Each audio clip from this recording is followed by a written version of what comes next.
These two guys have Minnesota sports flowing in their veins. Mackey and Judd on Score North and ScoreNorth.com. It's a scoop session with our friend Darren Doogie Wolfson from the 5 Eyewitness News Sports Department. He brings you inside information about your favorite Minnesota sports teams with a little reckless speculation sprinkled in. So we've got a bunch of Viking stuff we're gonna get to. We're gonna get to even more Twin stuff also with the trade deadline approaching. You got roster decisions on the horizon, Doogie, but why don't you float a quick Twins nugget here that's pertinent today, because I believe the only first-round pick yet to sign is the Twins' 5th overall pick with just a few hours before the deadline, or he's back in the draft next year, basically. Correct, and if that happened, the Twins would get the 6th overall pick in the 2024 draft, but that is not happening, Phil. I've felt all along the Twins knew when they drafted him, what was that, about, 3-4 weeks ago, that they were going to sign him. Yes, it has taken longer than they anticipated. Scott Boras doing the negotiation for Walker Jenkins, but the Twins have an excellent relationship with Scott. You think about Carlos Correa, Royce Lewis, Alex Kirilloff, Ryan Jeffers, Austin Martin. This isn't the Terry Ryan regime. The Derek Falvey regime and Scott get along very, very well. I tweeted some people on Monday. There was no cause for concern.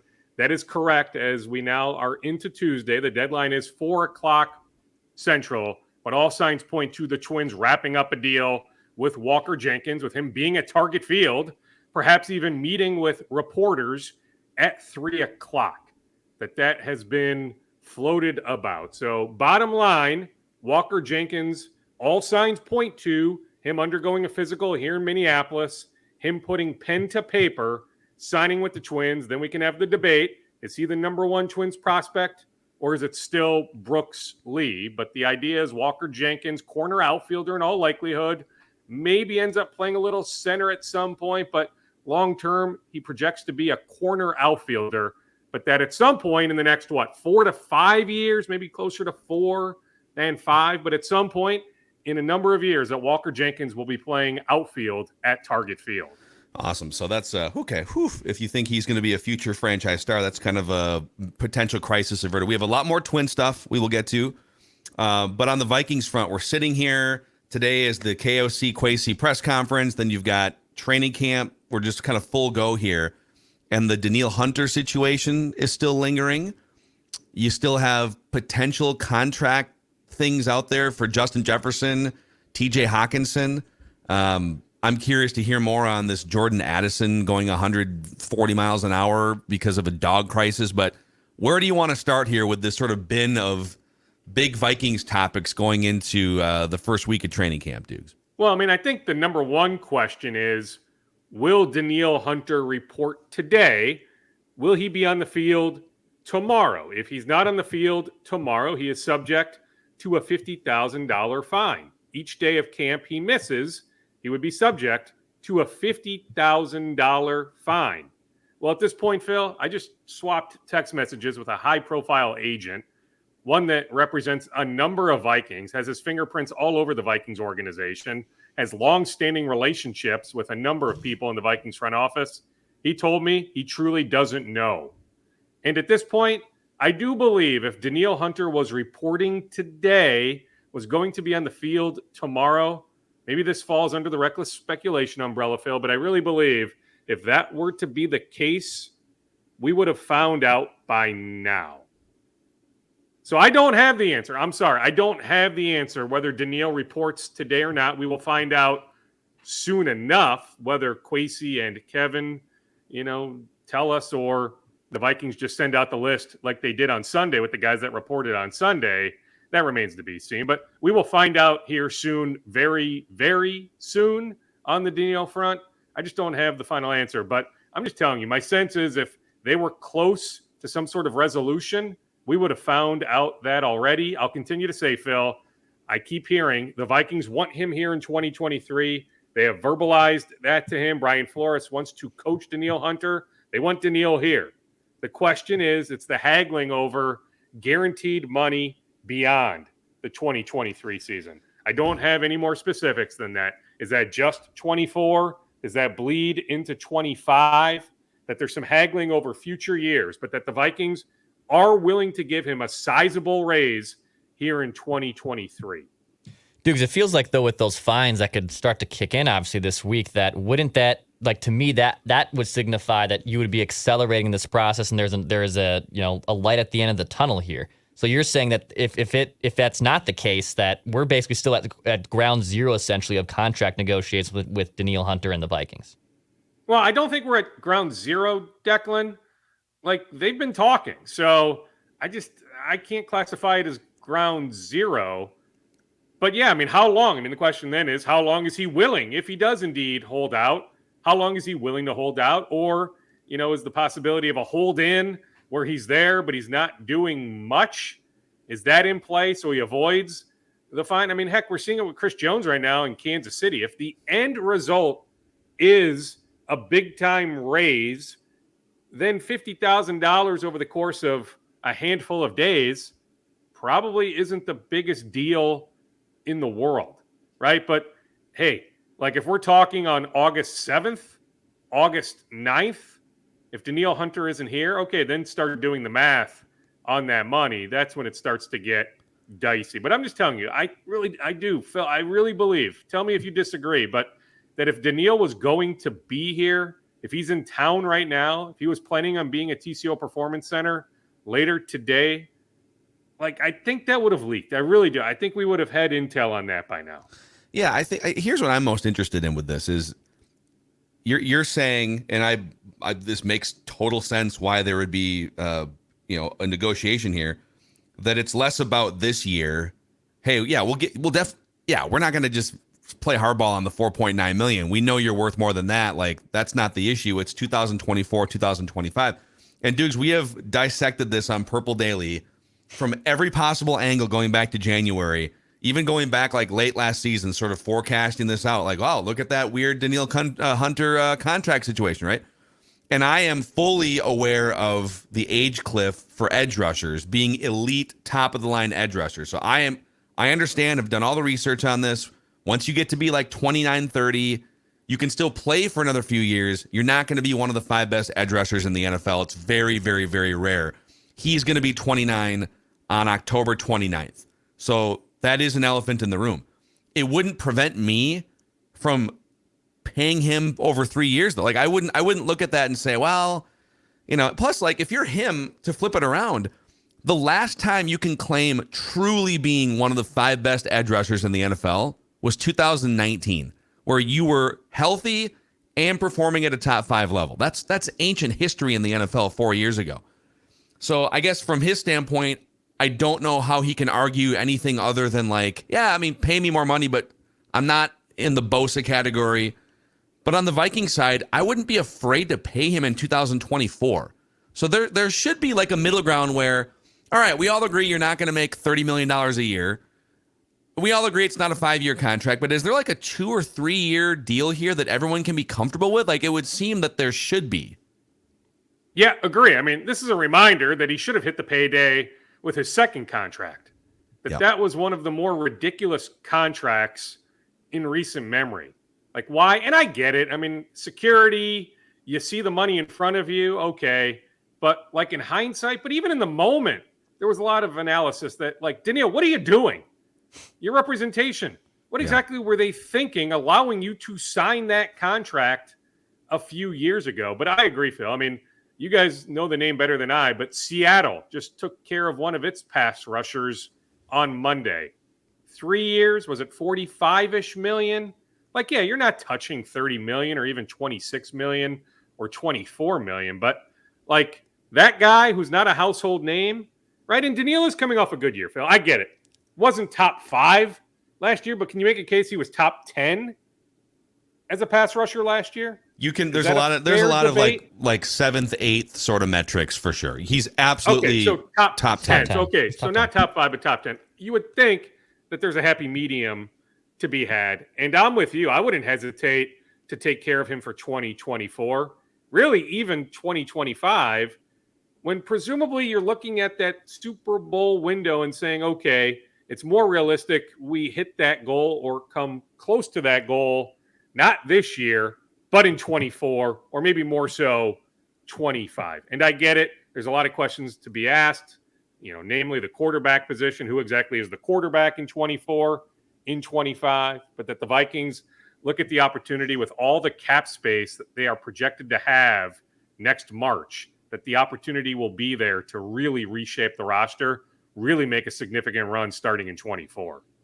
Dukes, I know we'll probably figure out potentially on Tuesday afternoon when Kwesi and KOC talk, but do we know what happened with Chris Reed? And I know they added a couple depth offensive linemen to here, the Vikings did for training camp. Is that just a depth move? Is Chris Reed okay, I guess? Did they just want as many bodies in that offensive line?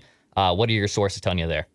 Yeah, I reached out to somebody very close to Chris. I mean, he's got local representation, and I've got a good relationship with this person. And when this person doesn't respond to me, the tentacles go up, right? Something is going on there, Declan. Fair question to ask, no doubt about it.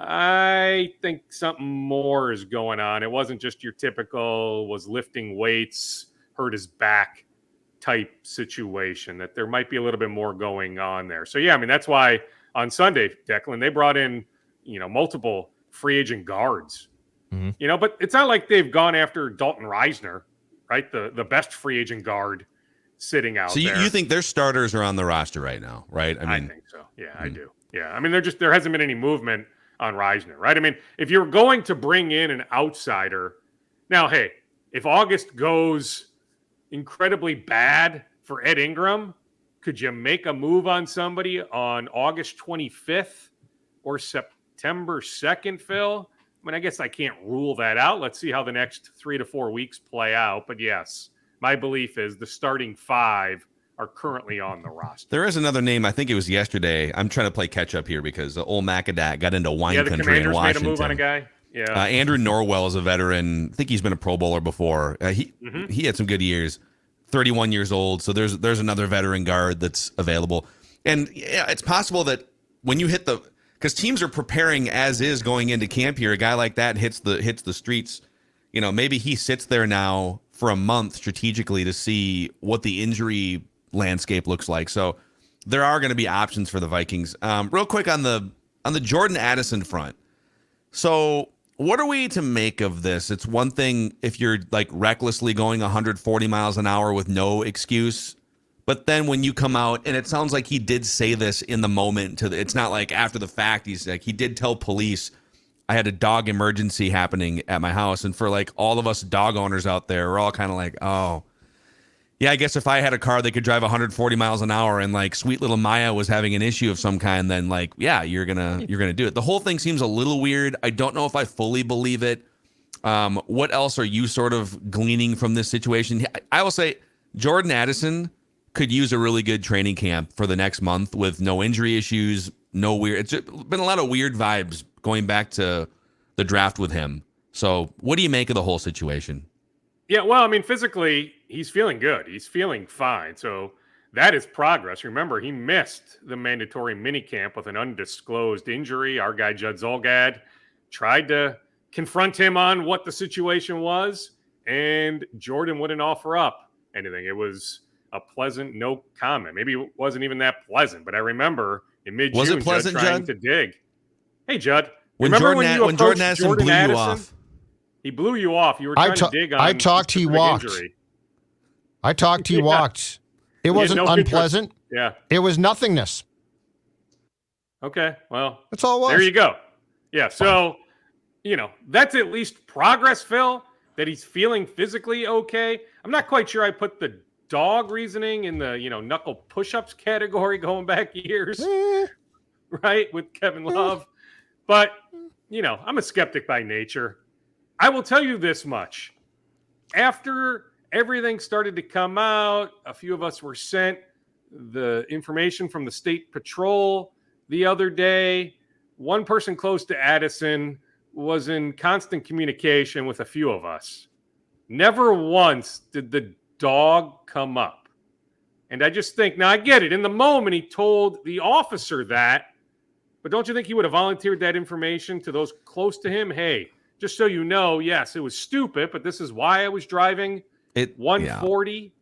Yeah. It doesn't. I think it would have come up with some of this communication with one person in particular close to Jordan that was in constant communication with a few of us. I really think, do. like, my thought is this, I guess.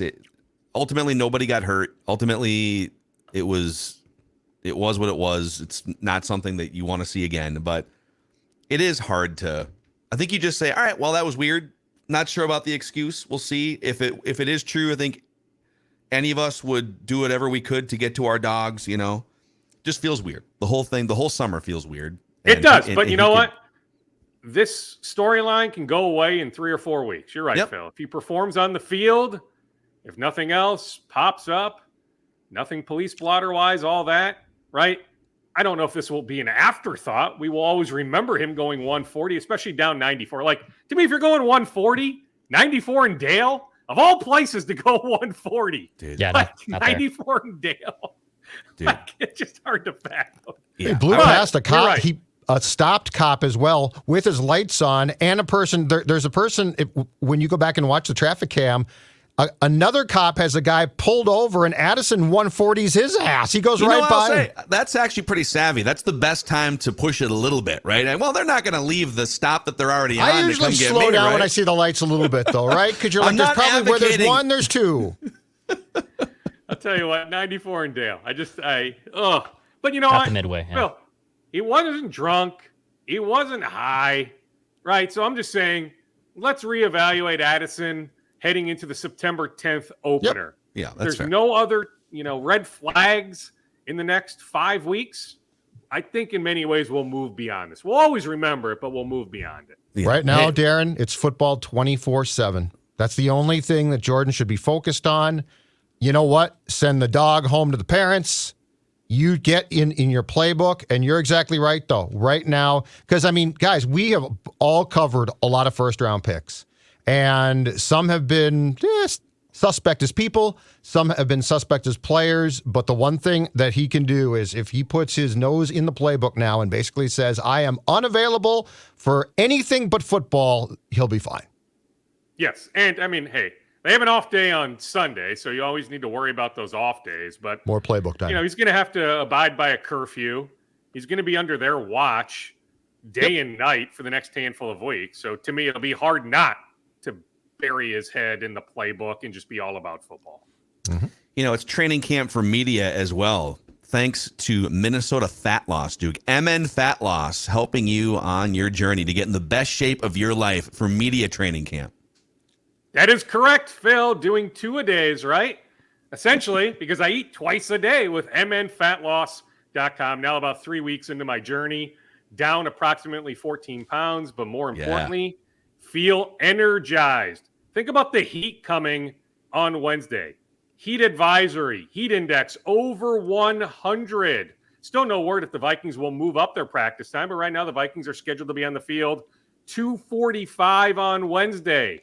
I will be there. Now, trust me, the heat will beat me up in some ways, but heck, 5-6 weeks ago, at 15 pounds heavier, I promise the heat would have gotten to me big time. I feel better about combating the heat because of mnfatloss.com. The energy, I'm telling you, like so far this morning, just have had a little black coffee, but feel great. Look forward to having some salmon or some cod for lunch this afternoon with some blueberries or strawberries, with some cucumbers, with some broccoli. Hey, I'm all about that, right? At 43 years old, I need to be in better shape thinking about living for the next 25 to 30 years. If you'd like to lose unhealthy fat without counting points, no exercising, no prepackaged meals, no surgery, no hypnosis, nothing crazy like that, many patients will end up losing 20 to 30 pounds in a month or two. For your free consultation, call 763-312-7600. That's 763-312-7600. Or schedule online, mnfatloss.com. That's mnfatloss.com. Dr. Adam Schatzko, DC. Results may vary. But I am ready, boys, for training camp. Wednesday, Yes. Thursday, Friday, then the pads come on next Monday. Unfortunately, I'll miss that first day of the padded practice. Drugie's got a baseball tournament in Tennessee, so we're off for a few days. But I'll be all about being an Eagan a lot the next month. Love it, Dukes. Love it, Duke. Any other Vikings things before we get to the scoops portion of your bag here? Well, certainly it's nice to see that Brian O'Neill coming back from the partial tear of the Achilles. It was trending in the right direction all May, all June, but the fact that he doesn't begin training camp on the physically unable to perform list, that is very, very encouraging. All signs point to Brian O'Neill being ready to go. They will limit his activity here for certainly the early portion of camp, but all signs point to him being ready to go September 10th. Awesome. All right. Twin stuff here. So we talked about our guy Walker. The infield crunch is going to be really interesting here. And then there's also the trade deadline on the horizon. So where do you want to start here with Twins Nuggets, Dukes? Well, I can tell you on the trade front. So the trade deadline is 5 o'clock Central, or is it 6 o'clock Central? It's one of the two. 1 week from today. It's not 3 o'clock Central or 4 o'clock Central like some years past. It's an extra hour or two. It's early evening, Tuesday, August 1st. So 1 week from today. The Twins remain on the lookout for a right-handed bat plus a reliever. They have spoken, I know, with the Rockies, Mets, Nats, A's, White Sox, probably more than that. They had conversations with the Royals about Aroldis Chapman. Those talks never got off the ground. Some character concerns there, plus just the Royals' reluctance to make trades in division. And I get it. The Twins-Royals completed a trade for Michael A. Taylor, but that took many, many, many more weeks than the Twins would have liked. But I know the Twins have spoken with those 5 teams. So you think about somebody like Brad Hand, who the Twins had some interest in the winter. The Mets have Tommy Pham, Mark Canha. They have Robertson in the bullpen. The Nats have Lane Thomas. Now, Lane Thomas is under team control for multiple more years. So the Nats are looking for a decent return for him. But when thinking outfielders, Carl Edwards Jr., another reliever with the Nats. Trevor May is available in Oakland. Then you think about the White Sox, Lopez, even Graveman, who's under team control beyond this year. So I guess that would surprise me. I know he didn't look good on Sunday, but he's got good stuff, Kendall Graveman. But maybe more so Lopez or Middleton. Those are all guys on the Twins' radar. Phil, I will be surprised if they don't add minimum one reliever. But I also think they find a way to add a bat. But then I get it. There's some roster decisions to be made. Jorge Polanco will play 9 innings of third base tonight in St. Paul. Now, he needs at least another week to 10 days with St. Paul. So it's not like Jorge Polanco is coming back later this week, but he will be back soon enough. Royce Lewis is a good 2 to 3 weeks away. He'll need a rehab assignment, but at some point in August, heck, by this time next month, Royce Lewis should be good to go. Probably even a little before then, depending on how long the rehab assignment goes. So you start thinking about it. Okay, how do you fit all these guys on the roster? Who goes if you bring in a reliever? What are the 40-man moves? There's still a thought that Dallas Keuchel is going to help the Twins at some point, or at least be given a look. Well, you need to add him to the 40-man. So what's that move? Now, they haven't moved, correct me if I'm wrong, Jose De Leon after Tommy John to the 60-day injured list. Yeah. So that's one way to create a 40-man spot. But when thinking beyond that, if you bring in a trade acquisition or two, what is the roster squeeze? Good problems to have, but legitimate questions that have to be answered. Is your guy Thielbar going to come back at some point? Or yeah, he's with St. Paul. Not? And they have to go get a left-hander. In fact, here's what's interesting. It was trending for weeks that Brock Stewart was ahead of Caleb Thielbar, that Brock Stewart would return before Caleb Thielbar. But as of last night, no rehab assignment plans in place for Brock Stewart, but there is for Caleb Thielbar. Thielbar will be with the Saints in St. Paul this week. They start a homestand tonight. So Thielbar progressing just fine. His bullpens have gone well. So, yes, with that oblique injury, just take some time. But Caleb Thielbar will pitch for the Saints here this week. The thought is Brock Stewart will be back. That his agent went on the record on June 27th with me, Joe Speed, saying, hey, it's not the elbow like the Twins announced. It's his forearm. That there was hope that he would be back shortly after the All-Star break. Well, we're now, 2 weeks beyond the All-Star break. Still no signs of Brock Stewart. Now, he has been throwing off the mound. He's been playing catch from 120 feet. So it's not like he's been shut down. But I will tell you, from the original plan compared to now, just about 30 days later, injury situations are fluid. But I don't think many people thought Brock Stewart would need this long to come back. I think Dex Tweets had this nugget on Twitter. If it was somebody else, that's okay. We're going to let Declan steal credit. That the Twins have the second biggest lead of any team in baseball. Was that you or was that somebody else? Somebody in regards else. To what? There you go. Somebody else had Yeah. it. Yep. The division lead. Yeah, I mean, the Braves division are up by lead. what, like a million games in the National League East. They're up 11 and a half. The Twins have the A million second would be a lot. biggest division lead. So, and they're likely, I mean, I don't know who the Guardians play here, but the Twins get the Royals after they're done with Seattle. So, and the Guardians currently have the Royals, but they lost last night. They're likely to have get the Cardinals, although it's going to be 109 degrees or something crazy in Kansas City. Plus, it'll be really hot in St. Louis, so keep that in mind. But the Twins are likely to have, and I know we gotta get out of here in 2 minutes for Dukes, but the Twins are likely to have a 5, 6, 7 game lead going into the trade deadline.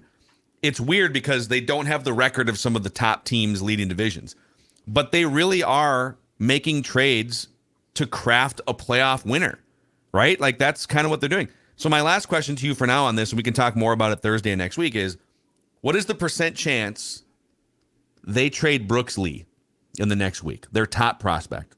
Is there any, is it non-zero? Is it above Well, I mean, zero? I'm not going to tell you zero. I'd put it below 5%. Like I see Brooks Lee here on August 2nd. Put it that way. I do not see the Twins making a move for Shohei Ohtani, for example, or even somebody like Paul Goldschmidt who can block a trade here anyway, right? Or Nolan Arenado. I just don't see a monster move like that. That would surprise me. Trade additions for the margins. Nothing where they're going all in. Nothing as sizable as last year. I just don't see it, Phil. But no, I'm not going to tell you zero, right? I mean, there's always a chance. It's not like they're not listening, right? So I guess the possibility exists. Something could potentially come to fruition, but I would be very, very, very surprised. All right. There he is. Darren Doogie Wolfson here.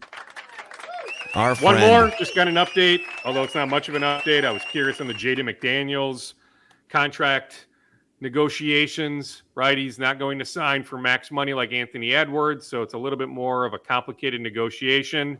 Slow going. That's the update as of this morning. Slow going, but a reminder, the deadline is still about 2 months away. Both sides remain motivated to get an extension worked out. But as of now, very slow going on the Jaden McDaniels extension front.